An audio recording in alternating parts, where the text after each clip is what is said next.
In this example, x is normally distributed with a mean of 5 and a standard deviation of 2. So I'm going to put 2 squared here because it's the variance that is the second number in these brackets. First number is the mean, second number is the variance. So in part A, finding the probability x is less than 6, this needs to be standardized to the z distribution.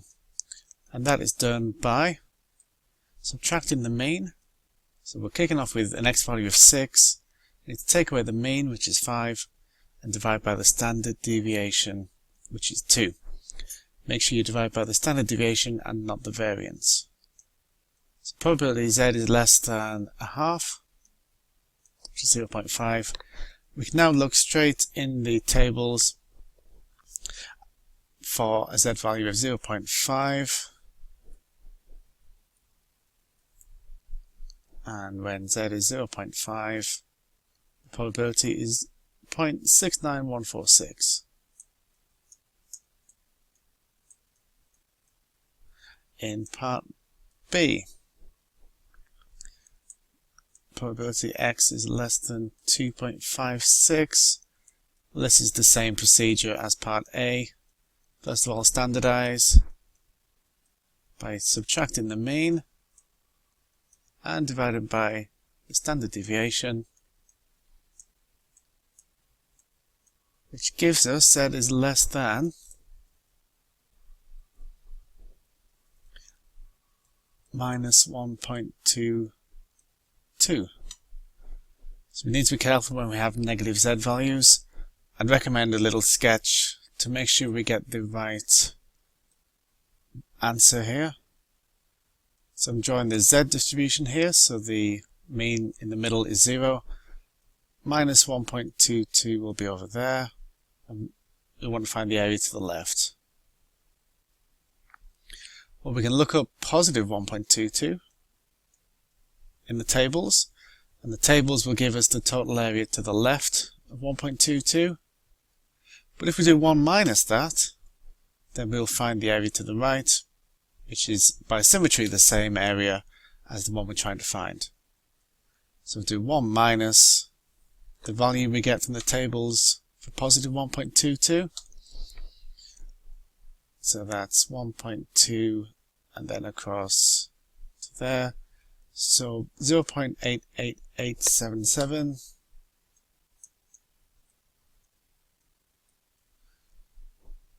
And that's 0.11123. In part C, we have a couple of values, so they both need to be standardized. I'm not going to write out the question this time. Let's get on with standardizing. So 3.4, take off the mean, divide by the standard deviation.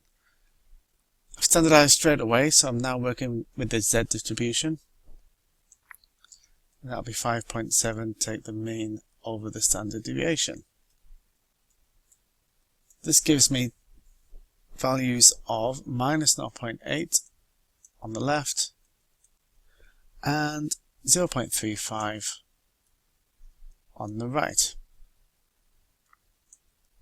This is another situation where I'd recommend a sketch to make sure we definitely get the right area.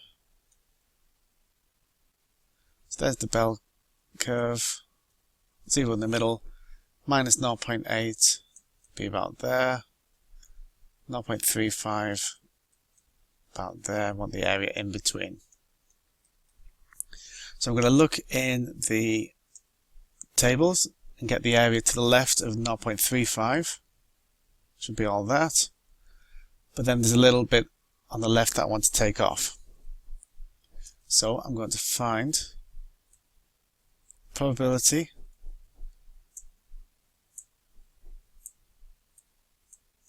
z is less than positive 0.35.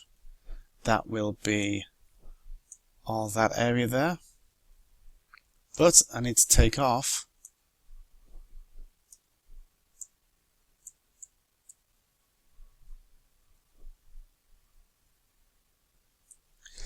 and it's take off the area to the left of minus 0.8. So this value is straight from the tables, 0.35 is 0.63683.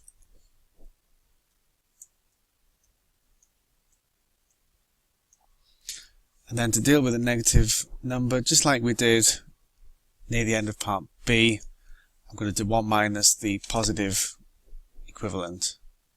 It's 1 minus 0.8 from the tables. So 1 minus 0.78814.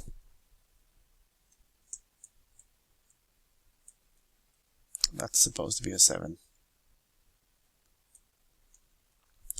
And when you work that out, we get 0.42497.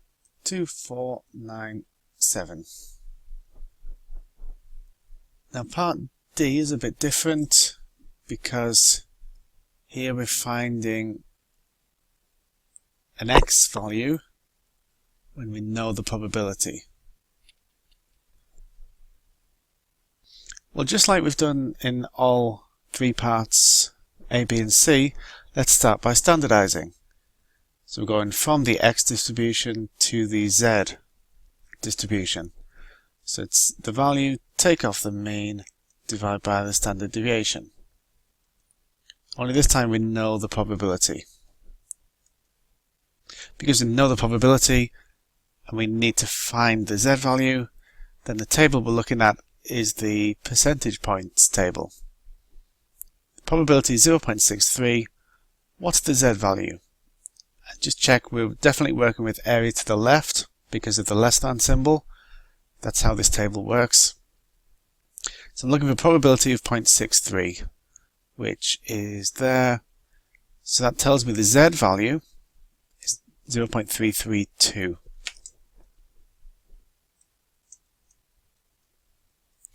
Now what is it that is equal to 0.332? Remember, it's the z value, so this here. So C take 5 divided by 2 is the z value, which is 0.332. And by solving that simple equation, we get C is 5.664.